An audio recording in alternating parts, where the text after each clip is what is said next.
네, 이번 시간은 박송은 시사평론가와 함께합니다. 지금 연결돼 있습니다. 안녕하세요.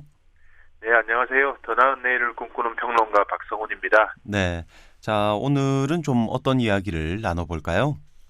네, 오늘은 중국이 한국 전통 문화를 자기들 거라고 우기고 있는 그 실태와 그 이유에 대한 이야기를 해볼까 합니다. 네, 이 얼마 전 이 중국에서 이 우리나라의 고유 의복인 한복을 자기들 것이라고 우기고 있다는 소리를 들었는데 이게 사실입니까? 네, 맞습니다. 특히 최근 들어서 더 심해지고 있는데요. K-팝하고 K-드라마 열풍이 세계를 휩쓴 이후로 그런 현상이 더 두드러지고 있습니다. 네, 이 K-팝과 K-드라마 열풍, 이것이 이 중국을 이 한복이 자기네 거라고 우기는 것과 무슨 관계가 있습니까? BTS하고 이 블랙핑크가 뮤직비디오나 공연에서 한복을 선보이면서 이 세계적으로 한복에 대한 관심이 폭발을 했어요. 네, 또 넷플릭스에서 킹덤이라는 좀비가 나오는 퓨전 사극 드라마가 선풍적인 인기를 끌면서 한국 전통 의상과 가시, 세계적인 관심을 불러일으켰고요.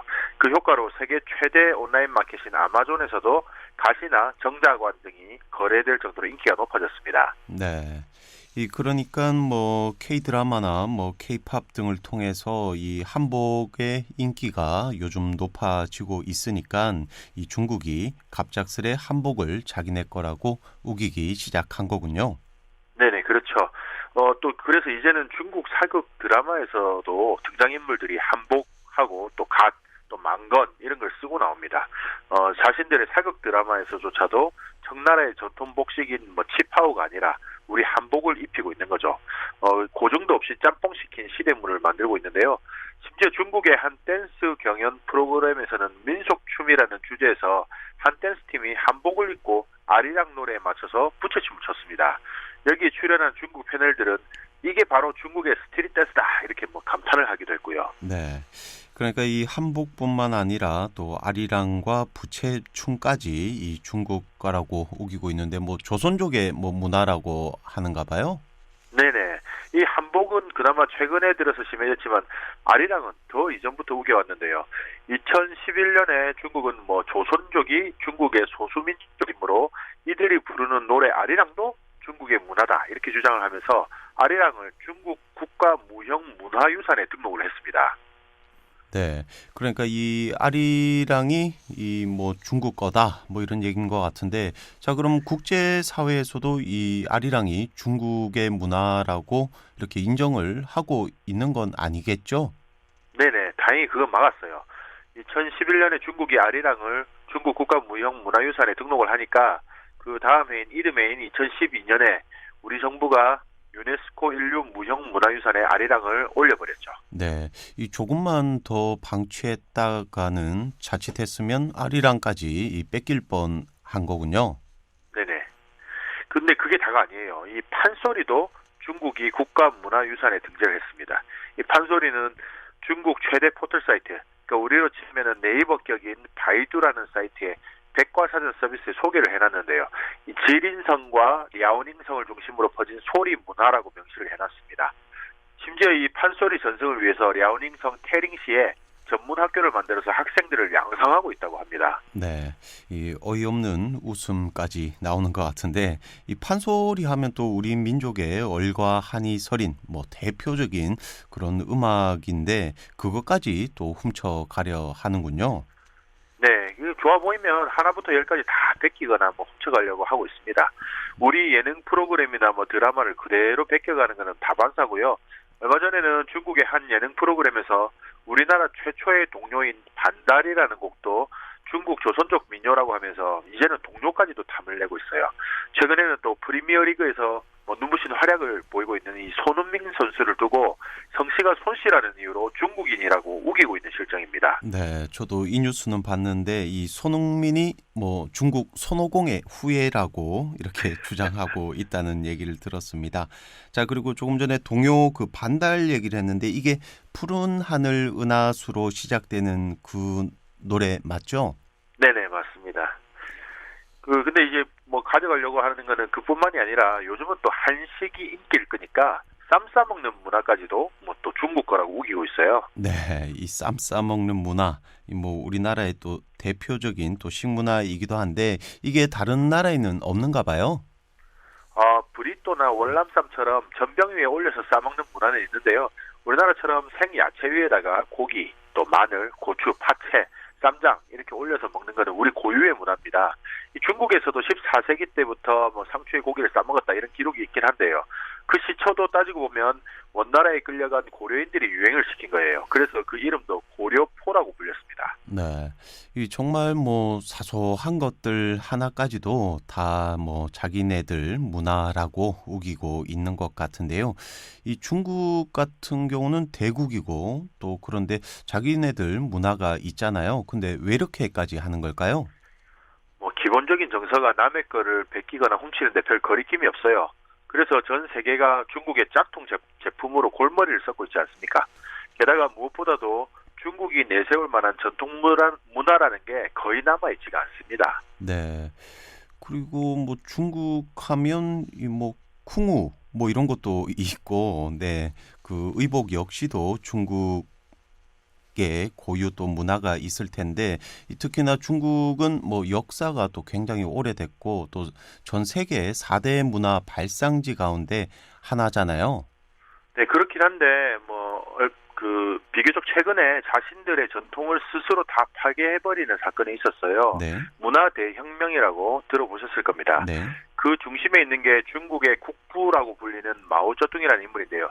이 마오쩌둥은 수백 명의 병력을 거느린 게릴라 부대의 지도자로 시작해서 중국 대륙을 손에 넣은 아주 대단한 인물이긴 하지만 잘못된 판단으로 또 수많은 사람들을 죽음에 이르게 하고 중국 전통 문화를 말살시킨 과오도 남겼습니다. 네.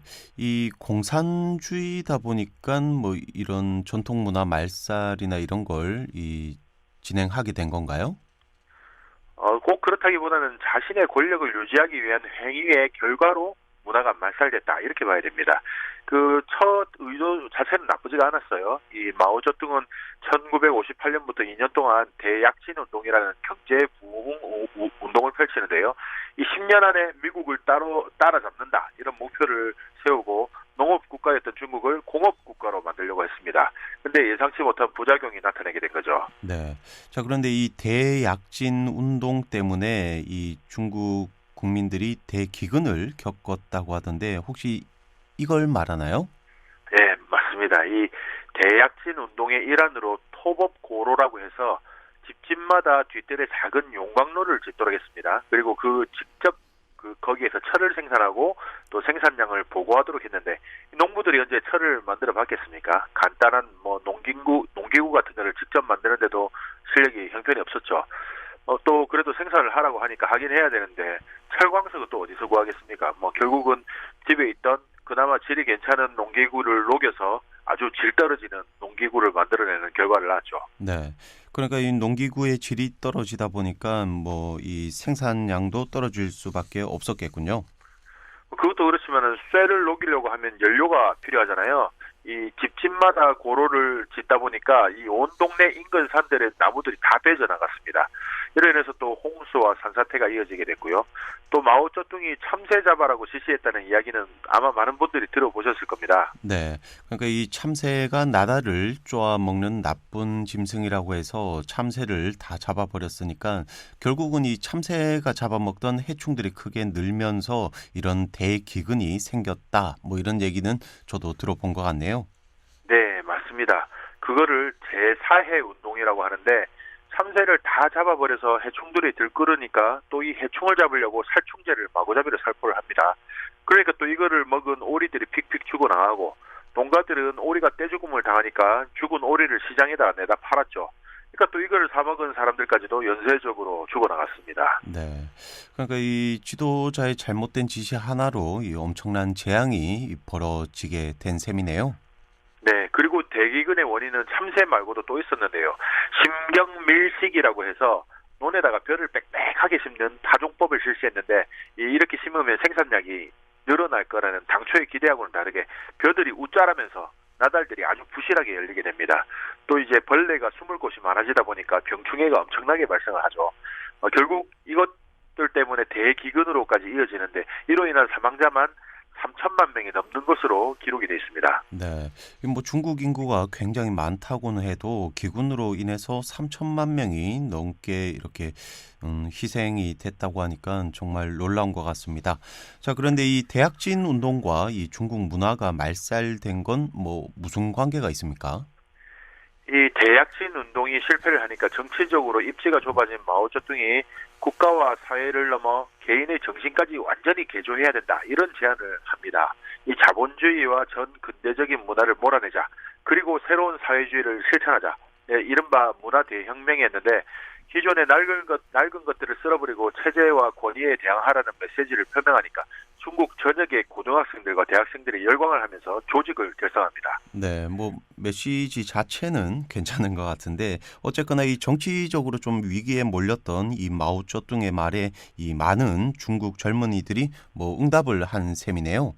네네, 그렇죠. 이 학교 단위로 혁명 조직이 결성이 되는데요. 이들이 바로 마오쩌둥을 지키는 붉은 병사라는 뜻을 가지는 홍위병입니다. 이렇게 조직된 홍위병이 전국적으로 1,100만 명에 이르는데요.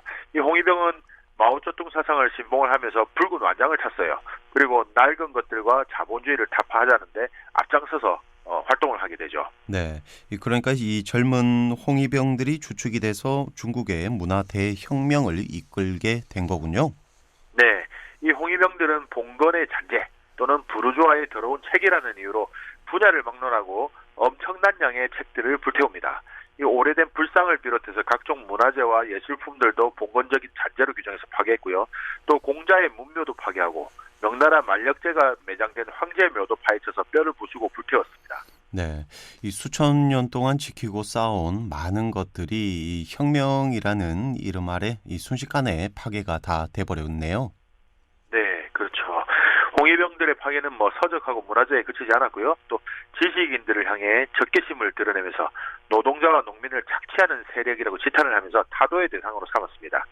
유학을 다녀오거나 각종 연구직에 종사하고 있던 지식인은 정신개조를 해야 한다. 이러면서 남자는 건설 현장에 보내버렸고 여자들은 재래식 변소를 청소하는 등의 각종 허드렛 일을 하도록 강제했습니다.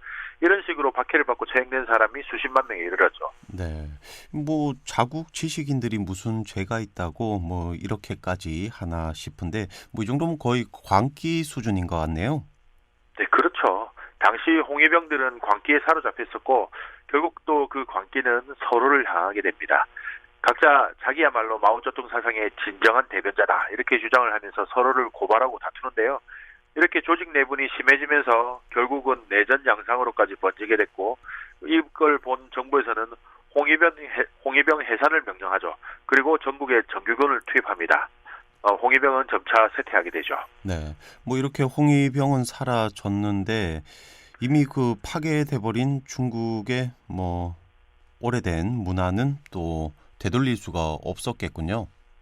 그렇죠. 그래도 스스로 파괴했기 때문에 누굴 원망하겠습니까? 원망할 대상도 없었어요. 네, 결국 뭐 자신들의 모든 걸 다 부셔버리고 말았으니까 지금 우리 걸 탐내고 있다는 게 중국의 현실인 것 같습니다. 자, 이제 마칠 시간이 됐는데요. 마지막으로 한 말씀 해주시죠. 도와달라고 하면 곧잘 나눠주기도 하지만 훔쳐가려고 하면 절대 그냥 두지 않는 게 우리 기질입니다. 중국은 그 오랜 기간 동안 이웃으로 있으면서도 우리의 기질을 잘 모르는 것 같습니다. 네, 오늘은 여기까지입니다. 지금까지 박성훈 평론가였습니다. 말씀 감사합니다. 네, 감사합니다.